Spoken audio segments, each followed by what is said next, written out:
This meeting is being recorded. Bonjour à tous, bienvenue dans Aurélie au Pays des Merveilles, nouvel épisode de podcast, ou bien alors si vous êtes sur ma chaîne, nouvelle vidéo. Pour ceux qui sont sur la chaîne, vous voyez déjà que je suis avec quelqu'un aujourd'hui, pas en solo, mais en duo. Et j'en suis ravie. Si vous ne savez pas comment moi je trouve mes invités, je n'ai pas de liste d'invités. C'est quand je pratique mes instants d'introspection, eh bien, je vois souvent les gens apparaître. Et cette fois-ci, j'ai entendu un prénom. Et je n'en connais qu'un seul. J'ai eu Jean-Pierre à venir. J'ai entendu Jean-Pierre. Je dis, ah, tu n'en connais qu'un seul. Jean-Pierre Van der Reyt est avec nous dans Aurélie au Pays des Merveilles. Moi, je vais d'abord vous dire comment j'ai rencontré Jean-Pierre. Jean-Pierre est venu dans mes réseaux, comme ça. Je recherchais quelque chose en lien avec le massage, quelque chose que j'apprécie beaucoup. Depuis toute petite, je masse et j'avais voulu aller voir ce que c'était le massage ayurvédique. Et quelle chance j'ai eue de voir que ça existait en Bretagne. Je venais d'arriver en Bretagne, après la région parisienne, et je vois que non loin de chez moi, quelqu'un fait des formations de massage ayurvédique. Donc, je n'ai pas attendu longtemps. Et j'ai fait les 2 niveaux, 2 journées de totale fusion avec un groupe, avec un formateur que j'apprécie énormément dans ses qualités, dans ses expertises. Vous connaissez ma volonté de rencontrer des gens intègres d'un point de vue professionnel, qui savent et qui incarnent. Et j'ai rencontré Jean-Pierre, qui m'a permis de connecter à ce que c'était le massage et de le vivre. Je n'ai pas juste appris des théories, j'ai pratiqué. Donc, Jean-Pierre, merci énormément de m'avoir fait Ça fait rencontrer le plaisir. massage et de venir avec nous. Je ne savais pas que tu pratiquais en fait le massage. Ouais. C'est ça qui me fait plaisir. Ouais. Et puis, ça m'a permis de connecter à la science et à l'art, en fait. C'est ça que j'ai beaucoup aimé. Et puis, j'ai adoré quand tu as sorti le squelette de la colonne vertébrale. J'ai reconnu en toi le kiné, l'ostéo, qui va fan d'anatomie, de physiologie. Et bien sûr, là, ça a résonné en moi.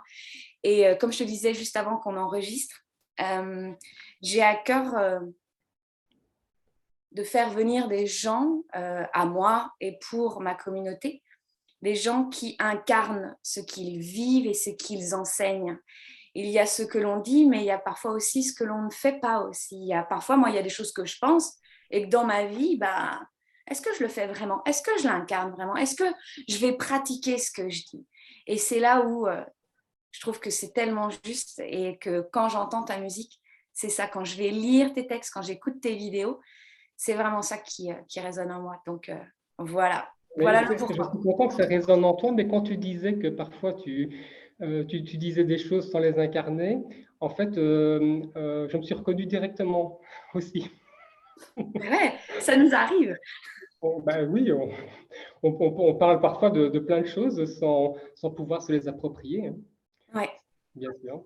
Et je pense parfois même que c'est en parlant, en ayant cette première dynamique-là, que on court-circuite un tout petit peu le jeu qui fait que c'est bizarre qu'on en parle sans le faire. Et on en vient parfois à le faire simplement parce qu'on en a initialement parlé. Il y a beaucoup d'événements comme ça que l'on précipite. En fait, on a un profond désir, on a une sorte d'émerveillement. Et donc, on dit, bah oui, il y a ceci qui est bien, ceci est formidable. Et puis, on est même parfois cultivé sur le sujet, mais on n'y a pas encore touché soi-même. Mais à force d'en parler, on est quand même obligé de s'y plonger. Oui. Et puis quand vous allez savoir de quoi on va parler, faites attention.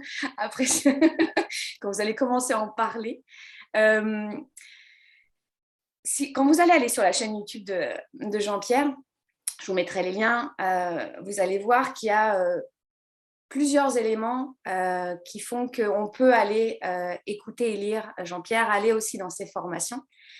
Si vous êtes fan d'ailleurs des textes sacrés, je vous invite à aller écouter ses vidéos sur la Mahabharata.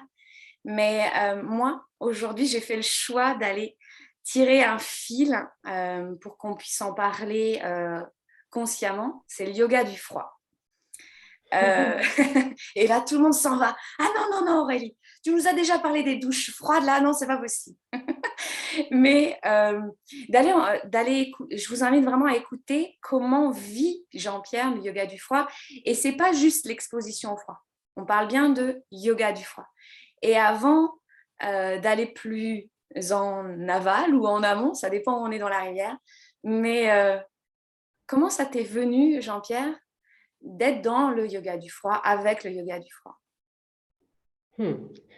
Il est venu à moi de manière très étrange. Je vais te raconter une chose très étrange enfin, quand je me remémore ça, je suis toujours impressionné.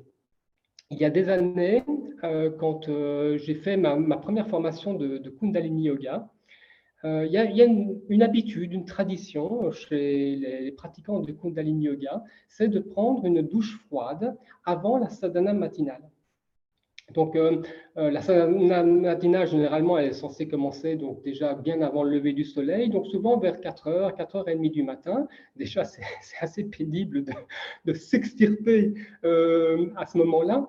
Eh bien, il est de tradition de prendre une douche froide. Et l'enseignant qui a amené le Kundalini Yoga en Occident a beaucoup parlé sur le sujet et en particulier, il a donné des recommandations. Il fallait prendre la douche froide jusqu'au moment où la peau était chaude. Et lui, il disait plutôt, vous restez sous la douche froide jusqu'au moment où la douche devient chaude. Tu peux essayer, mais ça ne marche pas, ça. Et donc, j'ai encore des images tout à fait particulières quand je faisais cette formation dans un ashram. On partageait une chambre avec plusieurs et on avait une douche commune, une salle de bain commune. Et, et donc, les uns après les autres, ils sortaient de la salle de bain, mais tout rouge, quoi, écarlate. Et, et moi, quand j'y allais, j'étais dans l'incapacité de faire ça. Alors, je faisais semblant. Je faisais tourner je faisais mettre la douche tiède, chaude même, hein, et je faisais ouh, ouh, ouh, comme ça. Et puis je sortais et je disais waouh, c'est quand même une belle pratique parce que j'étais dans l'incapacité de m'exposer au froid. J'étais extrêmement sensible. Les gens qui me connaissaient à l'époque, ils savaient que même en été, il me fallait une écharpe. Et, et puis progressivement, eh bien, je me suis familiarisé avec la douche froide. D'abord sur les pieds, sur les bras, j'y étais très progressivement. Et c'est ça que j'apprécie beaucoup dans l'exposition au froid, c'est que de prime abord, ça fait un peu peur peut-être, ou alors les gens le mettent directement du côté du challenge, du défi. Mais je pense que ni la peur ni le challenge ne sont les bienvenus pour une belle pratique de yoga du froid. J'ai l'impression que ce qu'il faut vraiment inviter, c'est l'écoute de soi, le respect de soi, la progressivité. Et puis, apprécier le froid pour ce qu'il est.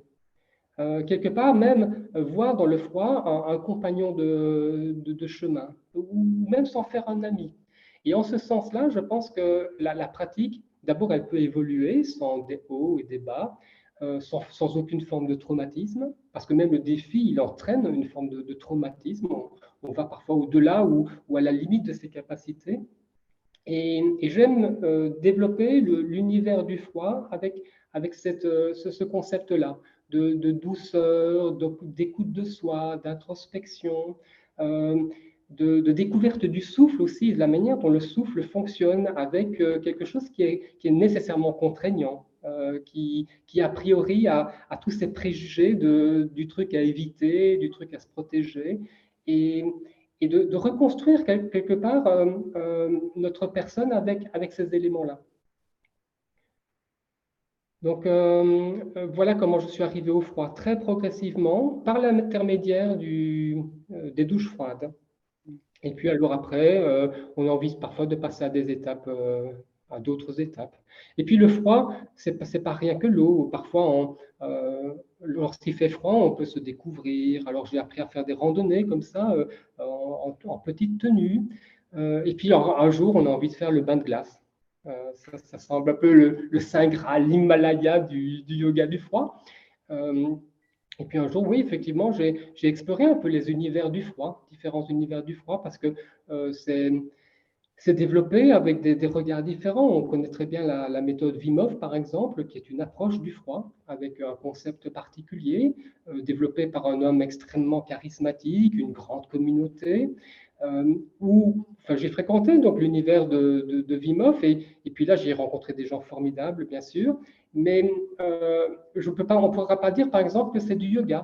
Euh, c'est autre chose, c'est du développement personnel, c'est une exploration qui correspond aussi à certaines personnalités. Et puis l'outil est très bien structuré là-bas, avec différentes approches. Il y a la respiration, il y a le froid, il y a un mindset particulier. Euh, voilà, le yoga du froid, ou le froid en général, on retrouve aussi chez les nageurs hivernaux, des gens qui, tout simplement, l'hiver, ils sortent, ils vont en mer, ou ici, en centre-Bretagne, on les retrouve dans les étangs ou au cœur de l'hiver, cassant la glace. C'est une autre approche qui est plus dans la communion avec la nature, avec des moments privilégiés comme ça, au contact de l'eau, des étoiles au petit matin, etc. Donc, il y a beaucoup d'approches d'exploration du froid, mais je pense que le froid, l'outil du froid peut être invité dans le yoga, à savoir dans le yoga, dans ce qu'il offre déjà comme outil par ailleurs, et trouver sa place parmi les autres pratiques. Ouais. Ah. Voilà, c'est un peu comme ça que le froid est venu dans ma vie. Des rencontres, et puis le fait que la tradition du yoga m'a toujours intéressé, la grande diversité du yoga également, et le froid trouvait sa place dans tout ça. Et d'ailleurs, enfin, c'est pas moi qui l'y ai mis, hein, parce qu'il trouvait déjà sa place par le passé, mais je ne l'avais pas encore vraiment découvert. Ouais, c'était pas encore le moment. Et puis vous entendez bien, je trouve, j'aime beaucoup cette idée de progressivité, d'accueil, de non-comparaison. C'est vraiment, j'y vais pour découvrir l'essence de l'outil et pas faire un outil. Il y a vraiment cette nuance. Ouais.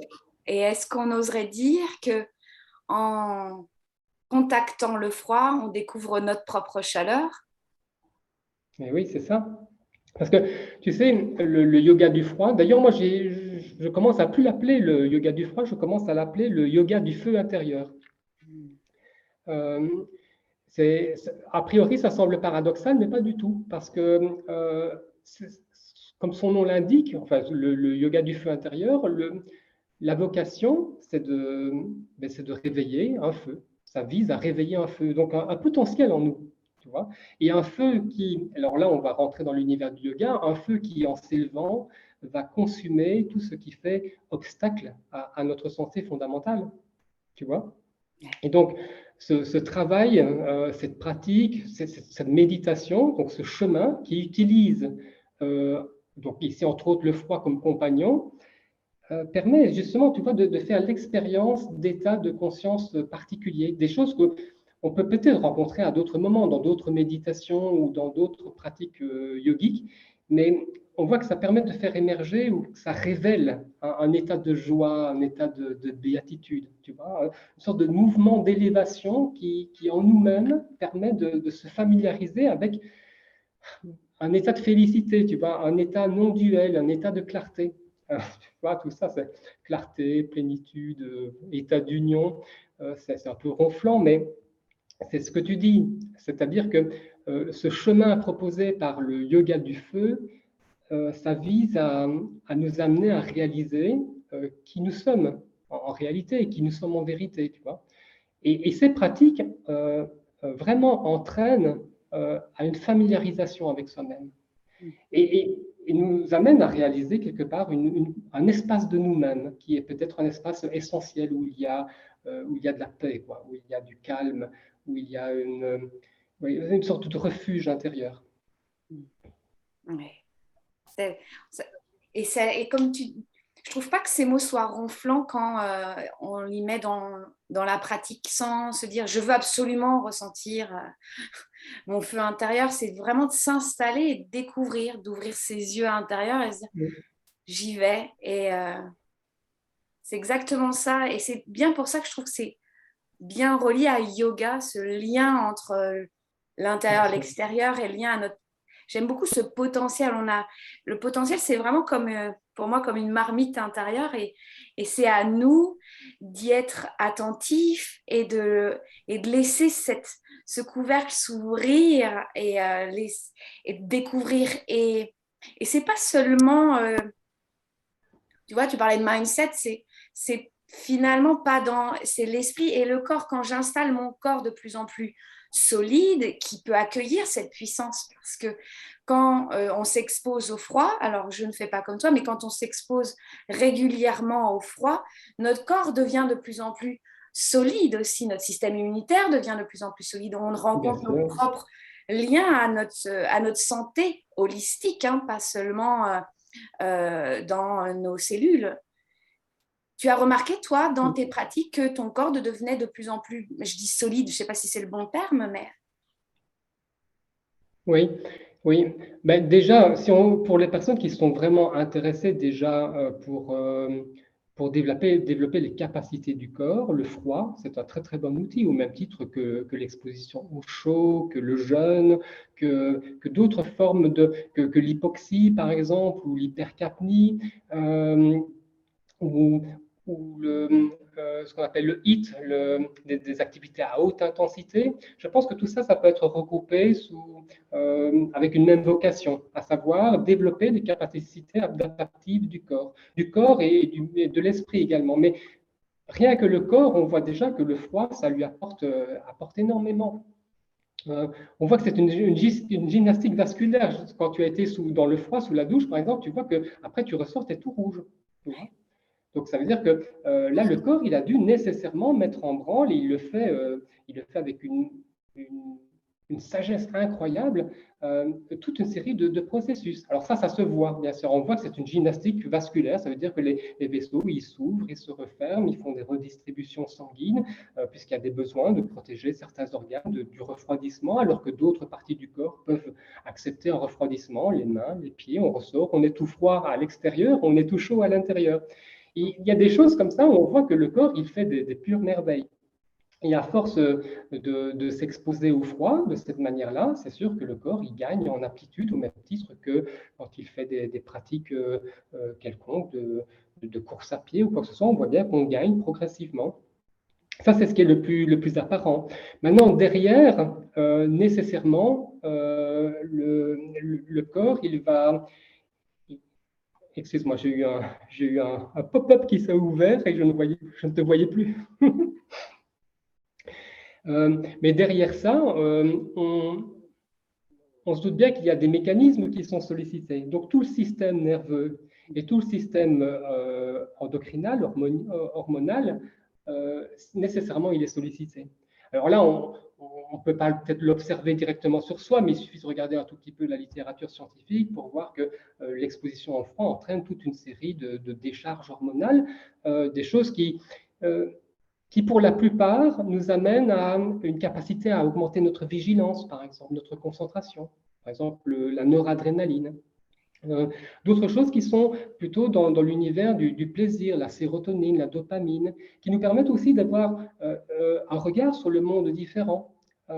La sérotonine, par exemple, bon, elle est prescrite par ailleurs pour les personnes qui sont en dépression. Ben voilà, l'exposition au froid nous apporte ça. Donc nécessairement, ça va transformer notre regard du monde, même notre regard de l'expérience même de l'exposition. Euh, et tout ça va se développer parce qu'à force de s'exposer, bien sûr, il y aura pour le corps une habilité à sécréter ce qu'il faut au bon moment, avec la bonne proportion. Donc, quelque part, s'exposer au froid, c'est une manière d'augmenter notre adaptabilité d'une manière générale à tout ce qui est surprenant, contraignant dans la vie. Donc, ça ne se limite évidemment pas au froid. Et puis, dans ce monde ici qui est très changeant et puis qui nous offre aussi des choses auxquelles on n'a pas nécessairement envie de participer, et puis certains annoncent toutes sortes de bouleversements, etc. Dieu sait si dans ce contexte-là, des pratiques comme celle-là et d'autres peuvent nous préparer physiquement, en tout cas physiologiquement, à une plus grande adaptabilité. Donc sur ce plan-là, oui, le froid est très bon. Après, certains viennent ici. Donc ici, les gens viennent très librement dans mon congélateur. Hein. Juste pour que ceux à qui je parle, ceux qui écouteront ça, comprennent. Ici, il y a un congélateur coffre. Donc c'est un grand bac. Hein. Il est toujours rempli d'eau et de glaçons. Et donc il tourne comme ça, juste pour entretenir l'eau et les glaçons. Et ça tourne toujours entre 0 et 1 degré. Et, et donc, les gens sont invités à venir faire l'expérience du froid. Et je vois que les gens qui viennent, c'est pour ça que j'en parle maintenant, ont des motivations très diverses, et entre autres dans le domaine de la santé, des personnes qui sont malades et qui, je ne sais pas trop où, ils ont appris que le froid pourrait peut-être les aider et viennent faire cette expérience-ci. Entre autres, des personnes qui ont des inflammations chroniques. C'est évident que, enfin, c'est pas évident, mais juste comme ça, quand on en parle, quand on pense à inflammation et au froid, on se dit que les deux peuvent peut-être bien, que le froid peut-être apporter quelque chose à l'univers inflammatoire. Et c'est vrai, ça se vérifie également que l'exposition au froid entraîne des processus anti-inflammatoires qui sont vraiment appréciables. Donc les gens viennent pour des problèmes inflammatoires, des problèmes de peau, des problèmes de sommeil également. Les motivations sont extrêmement diverses, mais je vois qu'il y a beaucoup de gens qui savent que le froid, et ont compris que le froid peut leur apporter quelque chose sur leur chemin de santé physique en tout cas, et probablement leur bien-être général. Et donc, si on vient chez toi, tu nous accompagnes. Tu dis pas, il est là le C'est cours ça, chez nous, les gars, on y va. c'est ça, je vous accompagne. Alors, c'est un point particulier, c'est-à-dire que j'ai vu dans certains univers qu'il fallait comme accompagner beaucoup les gens. C'est-à-dire que le protocole dit bah, il faut vraiment les accompagner, il faut passer du temps, faire des respirations, des ceci, des cela, pour qu'ils soient vraiment prêts. Et, et ce que j'aime, moi, développer, c'est l'étonnement de savoir que l'on est déjà prêt par avance. Les gens m'appellent parfois, ils savent qu'ils vont venir, ils m'appellent 15 jours, qu'est-ce que je dois faire? Est-ce que je dois commencer des douches froides? Est-ce qu'il faut que je fasse des respirations? Est-ce qu'il faut que je me découvre un peu? Comment est-ce que je peux me préparer? Et moi, ma réponse est, faites confiance. Faites confiance dans les capacités de votre corps et de votre ressource mentale dès à présent. Et c'est quelque chose à découvrir, ça. C'est que effectivement, on peut s'entourer de toute une série de pratiques pour se mettre à l'aise, pour se mettre en confiance, pour éliminer certains doutes, parce que certaines pratiques vont booster un peu le système nerveux ou hormonal par avance. On peut par exemple faire des respirations qui font des grosses décharges d'adrénaline et tout ça. Donc c'est sûr qu'à ce moment-là, aller dans le froid, eh bien, on sera mieux. Mais moi, ce que j'aime faire découvrir, c'est que tout ça, certainement, c'est utile, mais il n'y a pas besoin, parce qu'on a déjà tout en nous, on a déjà les ressources. Et, et donc, pour répondre à ta question, effectivement, les gens, ils viennent très spontanément comme ça. Ils disent, quand est-ce que je pourrais faire le bain de glace? Je dis, ben maintenant, si tu veux. Ils sont un peu surpris comme ça. Et bien sûr, alors je les accompagne parce que dans le bain de glaçons, effectivement, la première, les premières secondes, les premières 30 secondes, parfois plus pour certains, sont vraiment saisissantes. On est un peu submergé par les émotions, parfois par la douleur au doigt, la douleur au pied.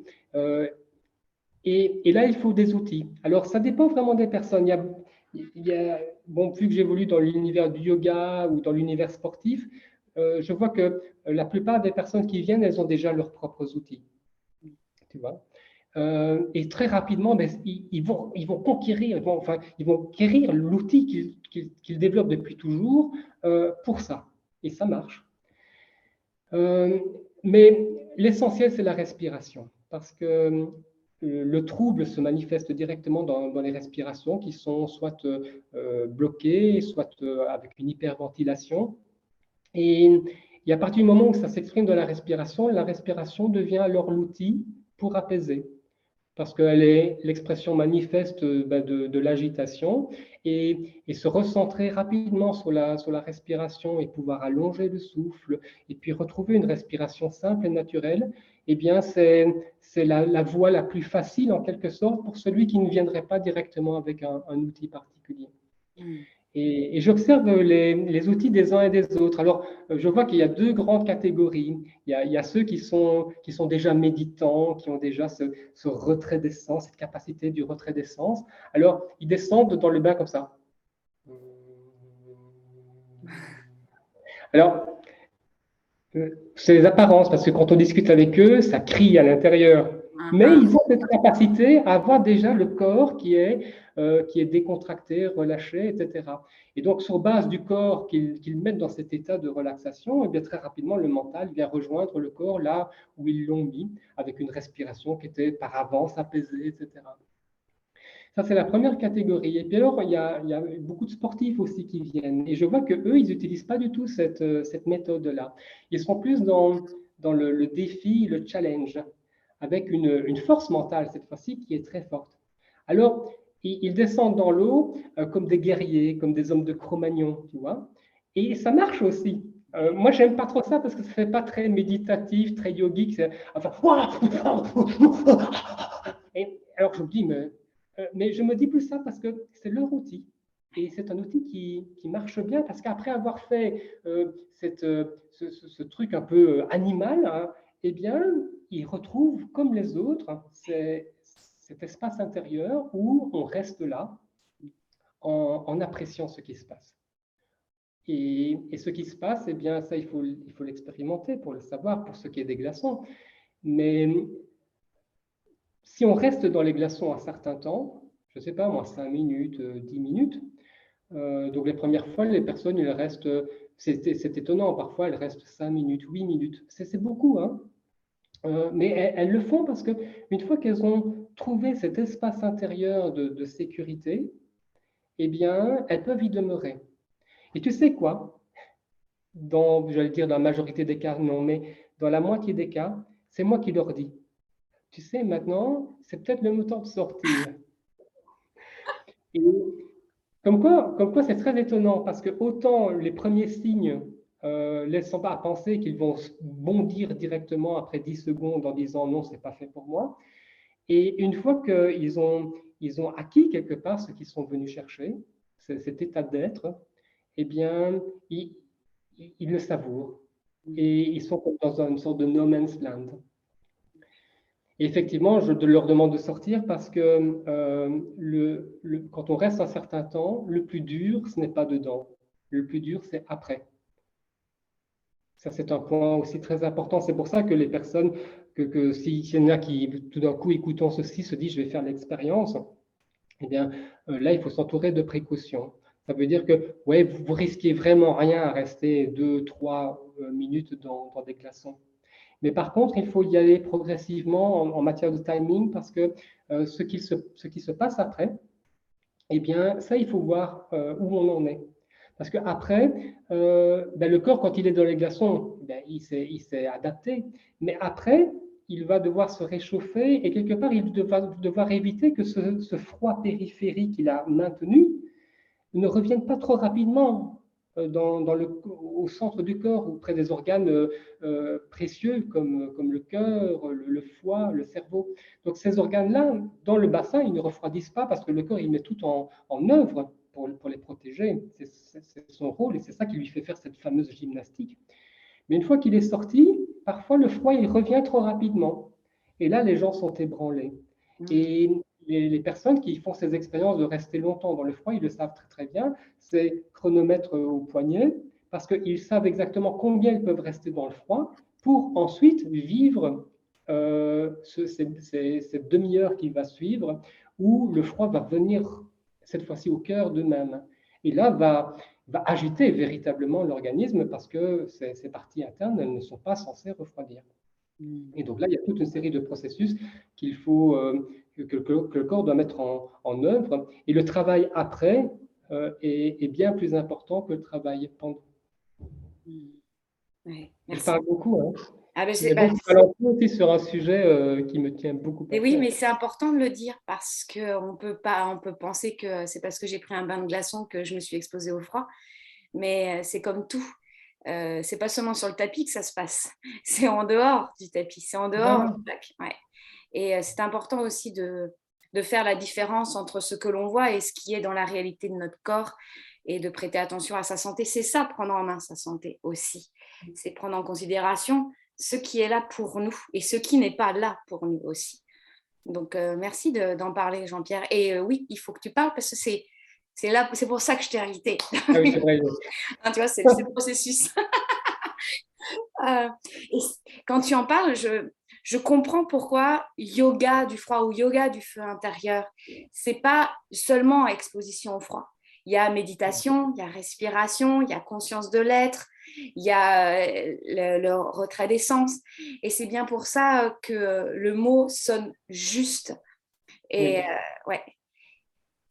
Oui, si dans l'exposition au froid, on met tous ces aspects-là, on utilise tous ces aspects-là, oui, effectivement, c'est un très très beau yoga, bien sûr. Mm, mm. Et tu me disais, peut-être que certains connaissent le yoga Tumo et qu'il y a une Oui, différence. Et je veux vraiment que tu nous en parles de cette nuance. Euh, ouais.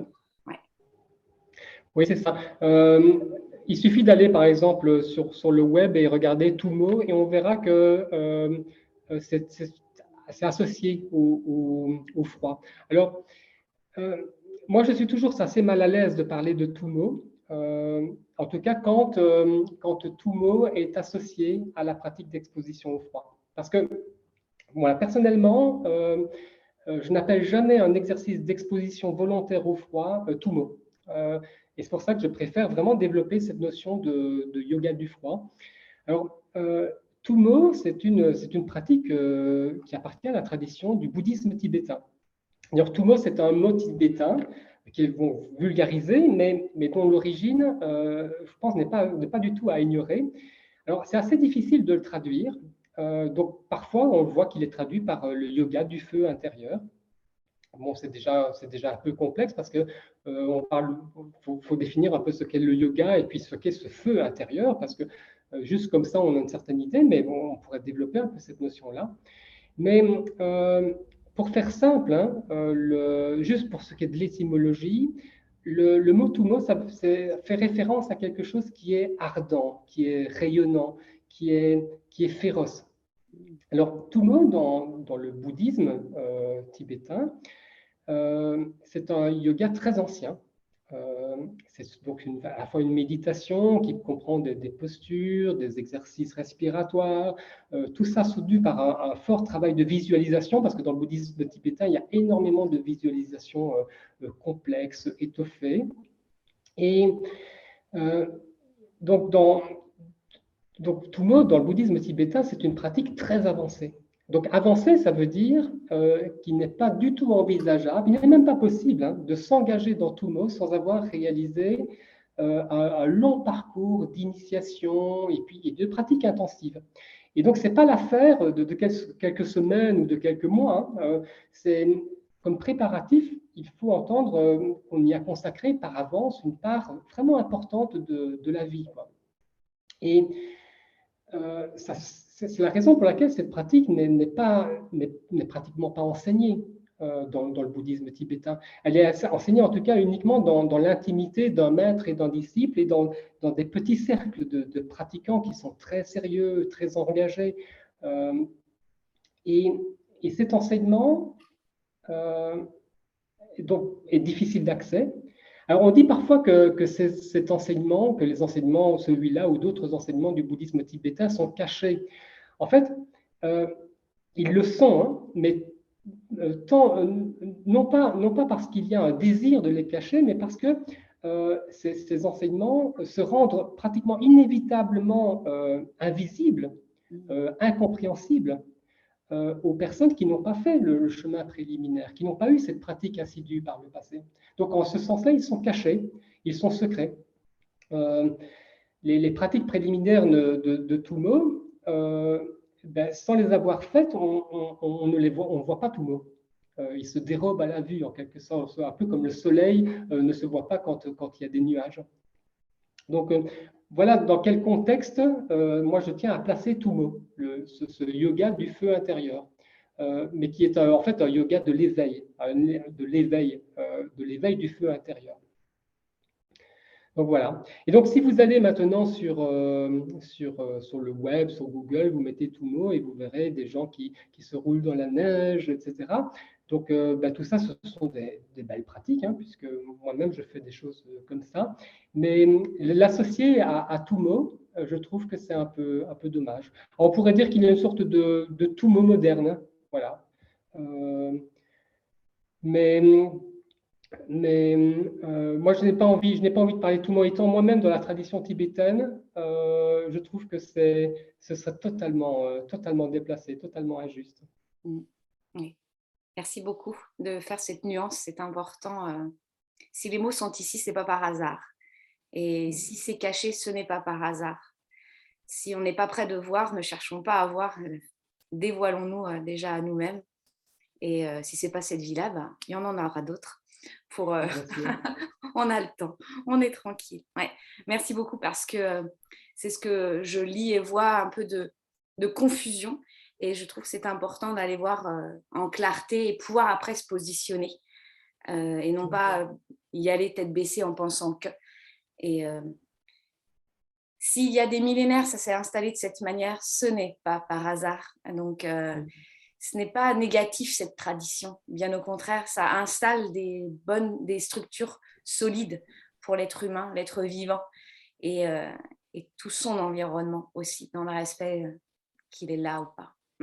Merci. Ce que tu soulignes par rapport à la tradition, au fait que des choses nous sont parvenues au fil du temps, ont été épurées au fil du temps entre tous ces pratiquants, ces maîtres et ces disciples, ça c'est vraiment un point auquel j'attache une très grande importance.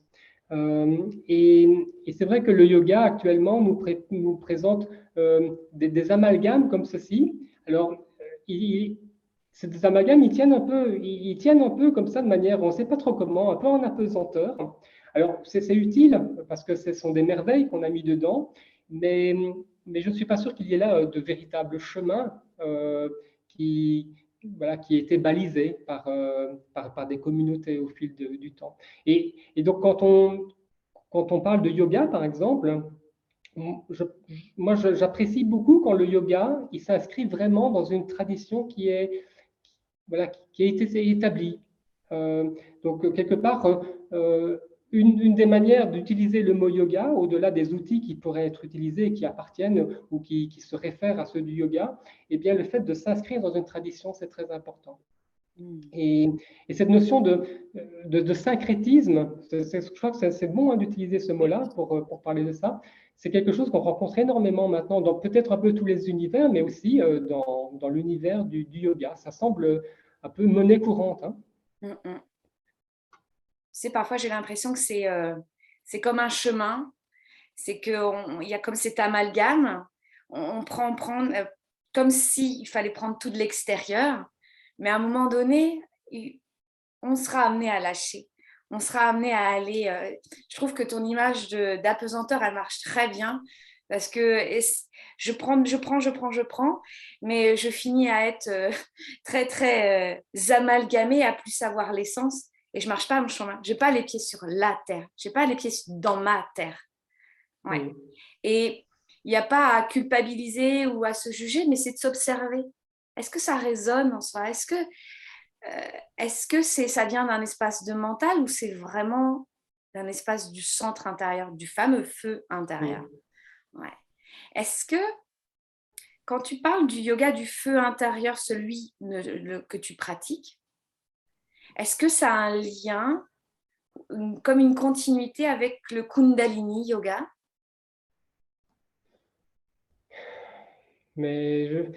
Oui, j'imagine que oui. J'imagine que oui. J'ai du mal à répondre parce que tout d'un coup, je me suis dit, mais qu'est-ce que le Kundalini Yoga? Oui. C'est ça un peu la question que je me suis posée tout d'un coup. Moi, je connais un Kundalini Yoga, celui qui est communément enseigné ici en Occident.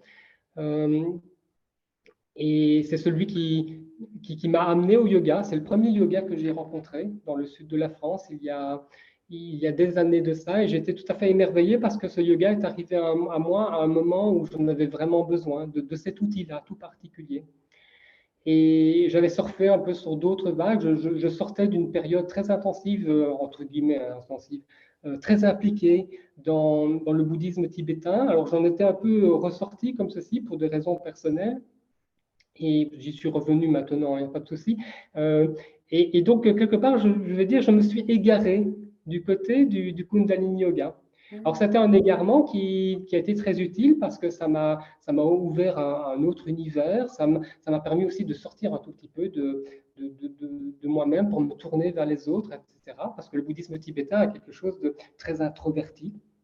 Alors, il me fallait des outils comme ça pour aller rencontrer l'autre. Alors, il y a eu le Kundalini Yoga. C'est à l'époque aussi où j'ai rencontré toutes des communautés d'Amma. Donc, je suis beaucoup Amma, comme si, de droite et de gauche. Et c'est là que j'ai découvert l'Inde également. Et donc, tout ça, ça a été vers l'extérieur. Et j'avais besoin de ça à ce moment-là. Et donc, le Kundalini Yoga que j'ai rencontré, c'est dans ce contexte-là. Et c'est un yoga, en tout cas, qui, à l'heure actuelle, maintenant, ne correspond plus à ce que je viens de te dire maintenant, cette notion d'ancrage traditionnel.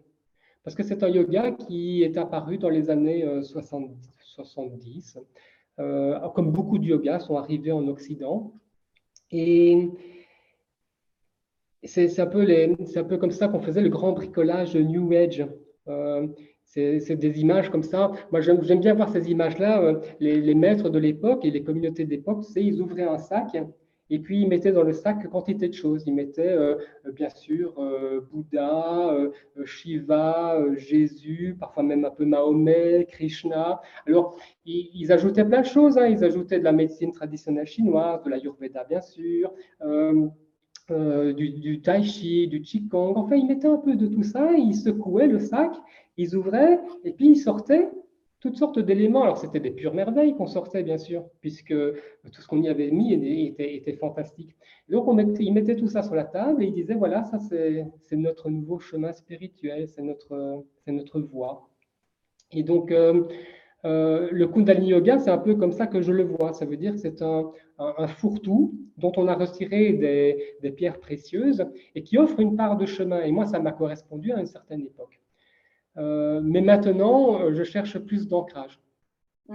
Je cherche un chemin qui me corresponde en fonction de ma situation maintenant et qui ne me fasse pas faire des détours trop importants.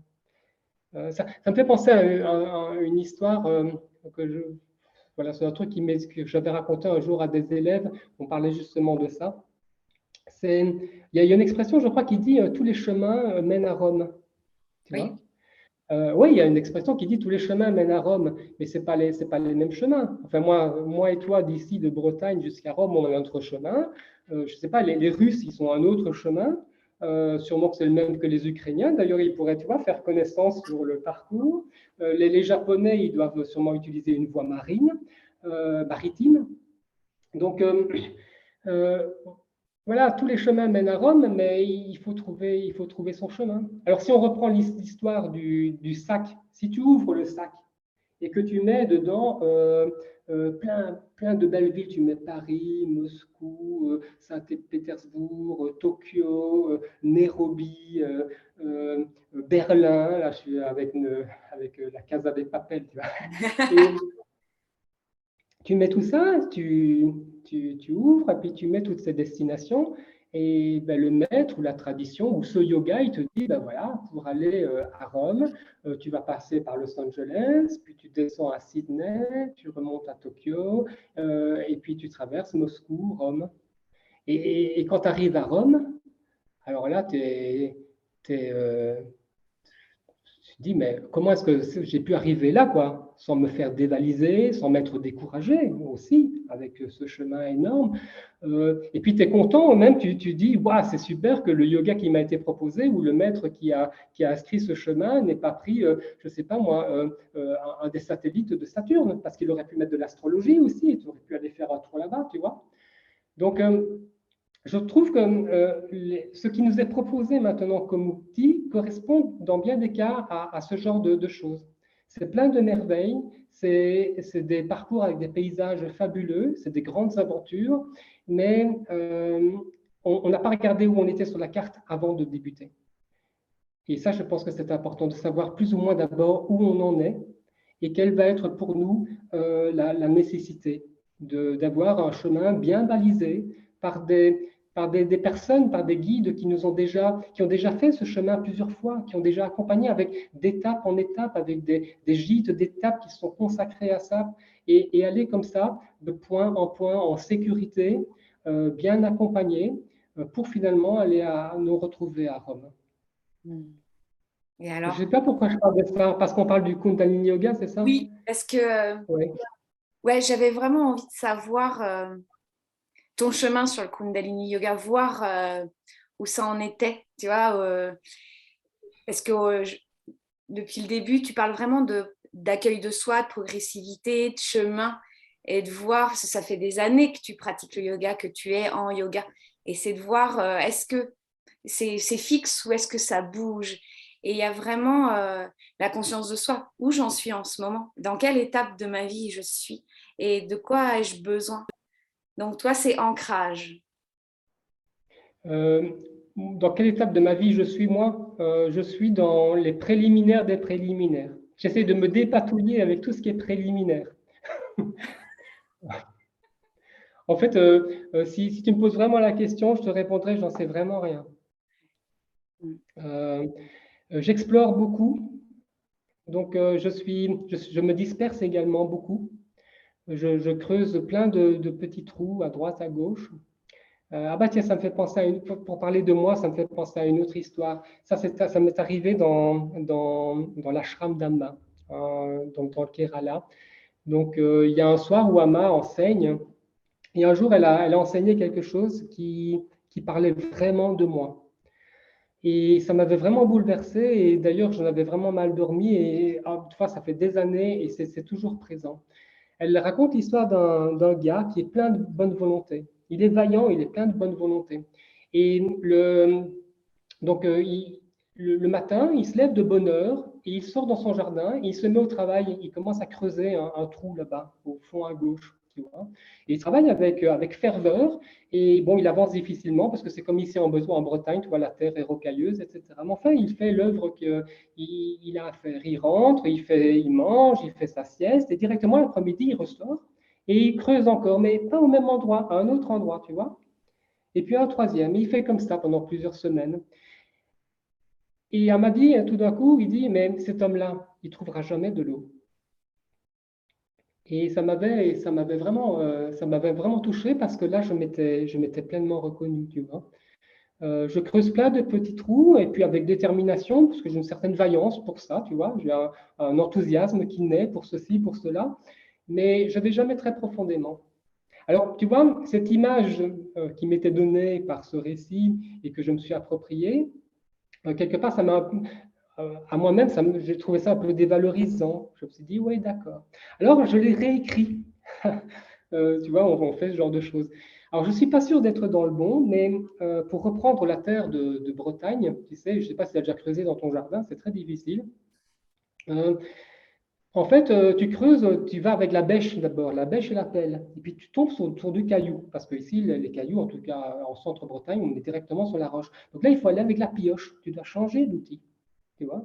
Alors tu enlèves les cailloux, et puis après, tu tombes vraiment sur du dur. Donc là, il faut creuser, je ne sais pas trop comment, peut-être avec le burin, peut-être qu'il faut utiliser de la dynamite. Donc ça veut dire qu'il faut changer d'outil comme ça, en fonction de l'évolution de ta progression.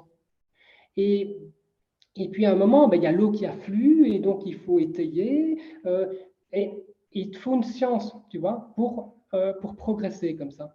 Alors, cette première histoire d'Ama qui était de l'ordre de la dispersion, le fait que j'ai touché à toutes sortes de trucs, dans des traditions extrêmement diverses, donc voilà. Euh, et, et, et le fait que je me suis perdu, d'un côté, je me dis oui, j'ai quand même, on perd beaucoup de temps à faire ce genre de choses parce qu'on ne va pas au cœur de ce qui nous est proposé. Mais d'un autre côté, j'ai vu que pour moi, c'était des outils différents dont j'avais besoin au fur et à mesure de la progression. Alors, je ne suis pas sûr d'avoir trouvé de l'eau. Enfin, non, je sais que je n'ai pas trouvé d'eau. En tout cas, si c'est l'eau que j'ai trouvée, c'est ce que j'ai trouvé. C'est juste le sointement tu sais, quand tu commences à approcher, là, ça commence à sointer un peu, mais sans plus. Voilà, pour répondre à ta question de.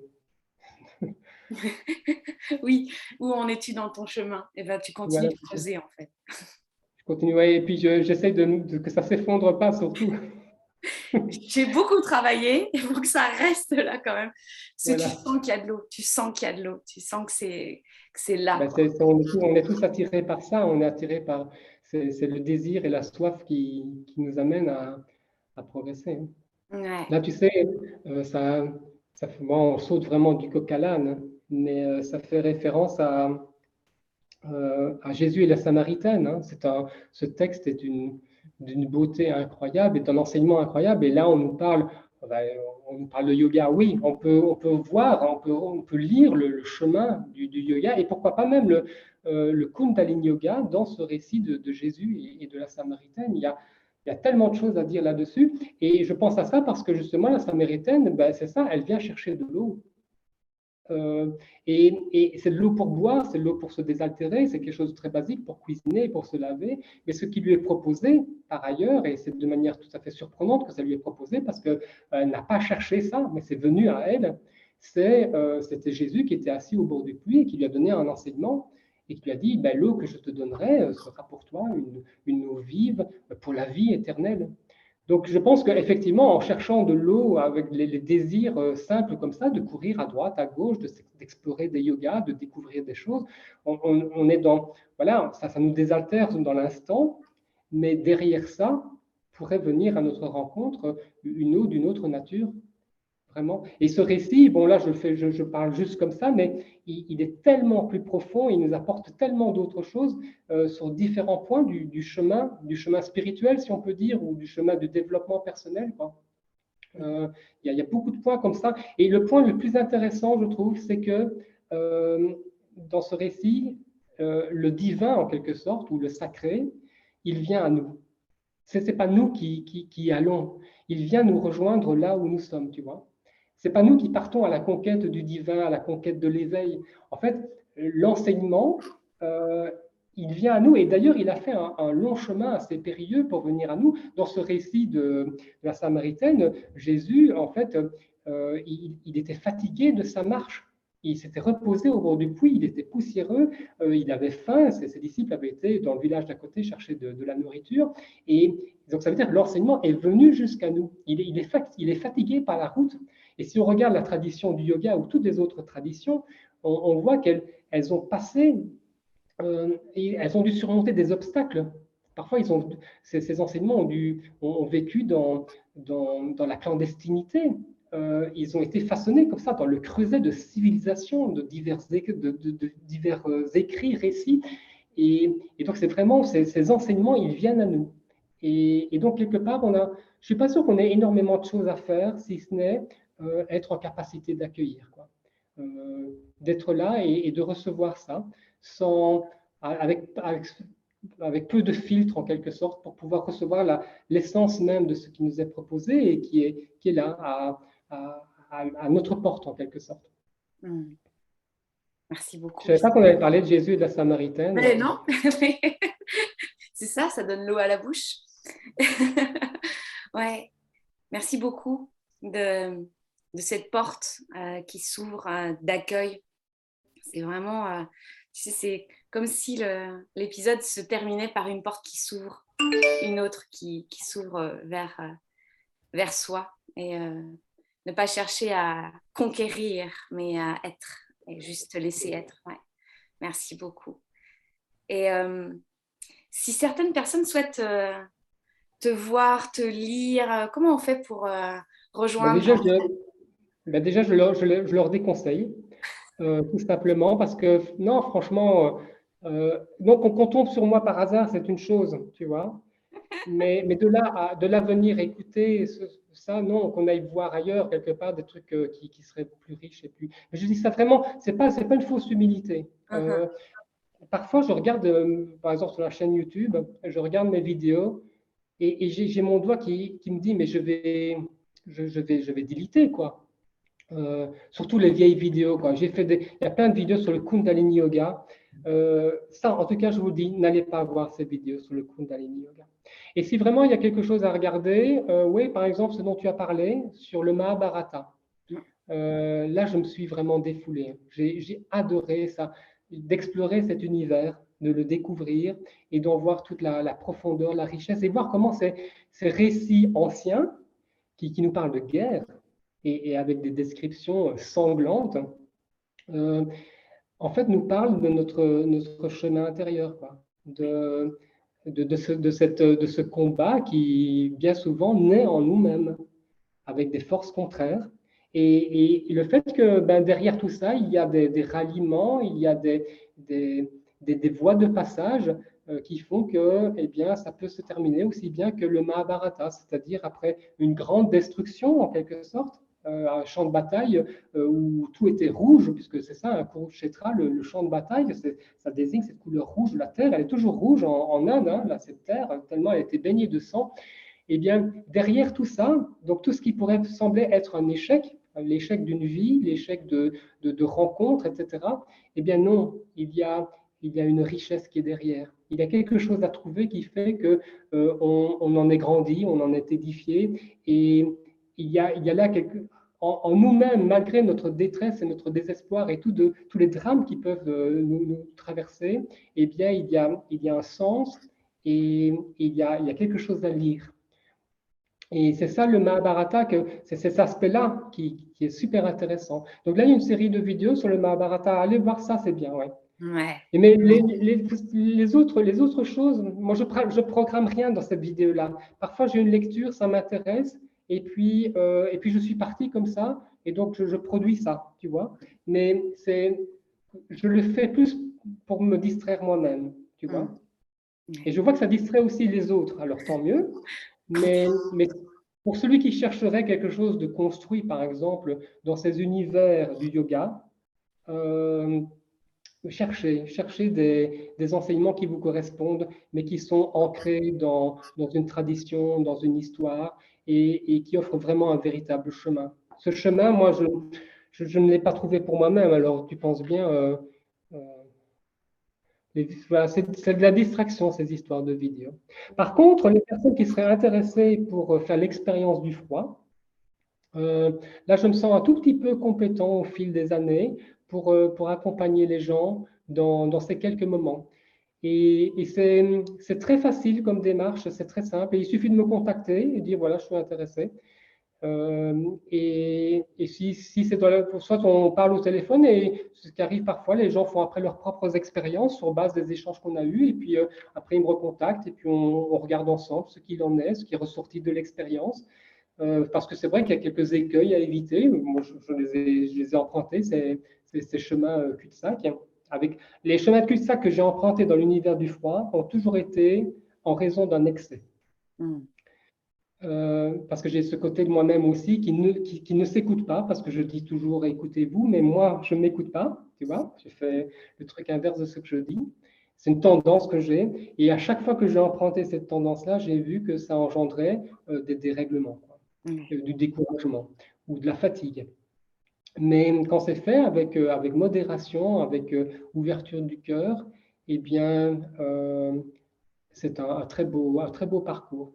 Donc voilà, les gens m'appellent, on parle de ça, et puis ceux qui sont dans les parages ou qui veulent faire le détour, eh bien, qui veulent aller dans un congélateur rempli de glaçons, c'est une expérience qui mérite d'être vécue. Ouais. Et donc, par exemple, toi, Aurélie, je me demande si tu serais intéressée, par exemple, Ouais, je pense que c'est le genre de truc qui me plairait bien, ouais. Ouais. Voilà. Et en plus, c'est pas loin. Oui, c'est pas loin. Ouais. Et puis moi j'ai déjà ton numéro. Très bien. J'y pense et je n'oublie pas, comme dirait la musique. Ouais. Merci beaucoup de cette invitation. Donc, je vous mets tous les liens. Oui, cheminez sur votre propre chemin, laissez résonner ce qui est juste pour vous. Et puis, soyez curieux de la vie. Hein, ça n'arrive pas par hasard. Merci tellement, Jean-Pierre, d'être venu à moi. Merci à toi. Oui, c'est un réel plaisir d'entendre ta voix résonner. C'est tellement bon. Je vous souhaite une magnifique journée ou une magnifique nuit si vous nous écoutez en pleine nuit, qui sait. Et puis à très bientôt. À très bientôt, Jean-Pierre. Au revoir. Bye bye.